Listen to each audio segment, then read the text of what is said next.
جب اللہ تعالیٰ نے حضرت آدم علیہ السلام کو تخلیق کرنے کا سوچا تو حضرت اسرائیل کو حکم دیا کہ ہر قسم کی مٹی لاؤ جو کہ سرخ، سفید اور سیاہ زمین کی ہو۔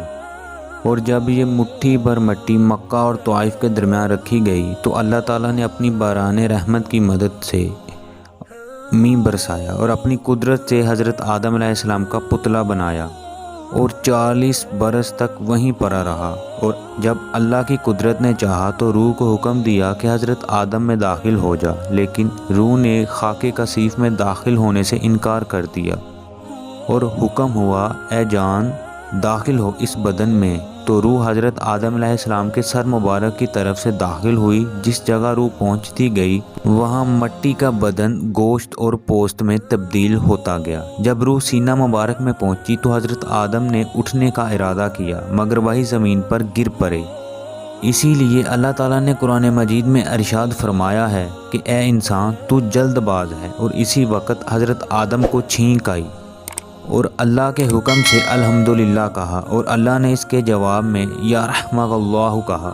اس وقت فرشتے سوچنے لگے کہ اللہ تعالیٰ جسے خاک سے پیدا کر کے عزت و عظمت کے تخت پر بٹھائے گا وہ ہم سے زیادہ عزیز نہ ہوگا۔ اسی وقت اللہ نے حکم دیا کہ اے حضرت آدم کو سجدہ کرو۔ فرشتوں نے بغیر کسی عذر کے حضرت آدم علیہ السلام کو سجدہ کیا، لیکن ابلیس ملعون نے انکار کیا اور بولا کہ میں آدم سے بہتر ہوں، اس لیے کہ آدم کو مٹی سے جبکہ مجھے آگ سے پیدا کیا گیا ہے۔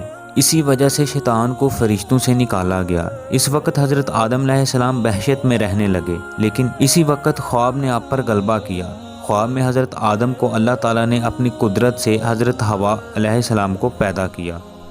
جب حضرت آدم علیہ السلام بیدار ہوئے تو دیکھا کہ ایک پاکیزہ عورت ان کے پاس بیٹھی ہے۔ آپ حضرت حوا کو دیکھ کر بہت خوش ہوئے اور پوچھا تو کون ہے؟ تو حضرت حوا نے جواب دیا کہ میں تیرے بدن کا جزو ہوں، کہ اللہ نے مجھے تیری پسلی سے پیدا کیا ہے۔ حسن اور جمال حضرت حوا کا اتنا تھا کہ تمام عالم کے 100 حصے ہوں تو 90 حصے حسن حضرت حوا اور باقی 10 حصے اس عالم کو دیا گیا۔ تب حضرت آدم نے سجدہ شکر کیا تو اللہ نے حکم دیا کہ اے آدم اور حوا تم دونوں اس بہشت میں رہو اور سب میوے اس بہشت کے کھاؤ مگر اس گہیوں کے درخت کو نہ کھانا۔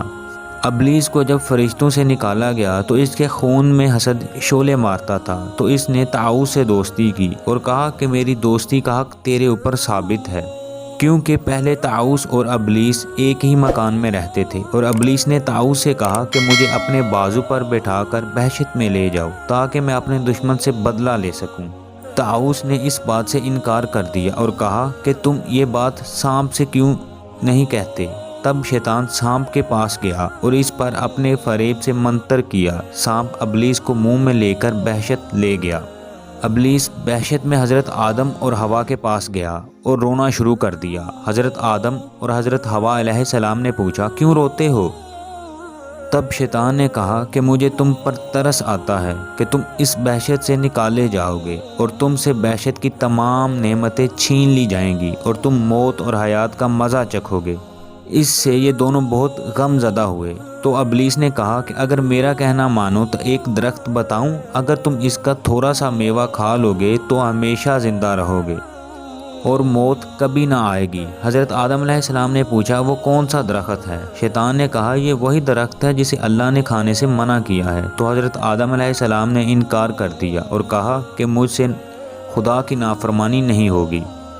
تب شیطان نے قسم کھائی تو حضرت آدم اٹھ کر چلے گئے۔ تو شیطان نے حضرت حوا کی خدمت میں جا کر یہی وسوسہ ڈالا اور سانپ نے بھی شیطان کے کہنے پر جھوٹی گواہی دی۔ حضرت حوا نے حضرت آدم علیہ السلام سے کہا کہ سانپ تو خادم بہشت ہے اور وہ بھی شیطان کے حق میں گواہی دے رہا ہے۔ اب میں تھوڑا سا اسے درخت سے پھل کھاتی ہوں، اگر کچھ خلل ہوا تو میرے واسطے اللہ سے معافی مانگ لیو، تو اگر نہ ہوا تو ہم دونوں ساری عمر اس بہشت میں زندگی گزاریں گے۔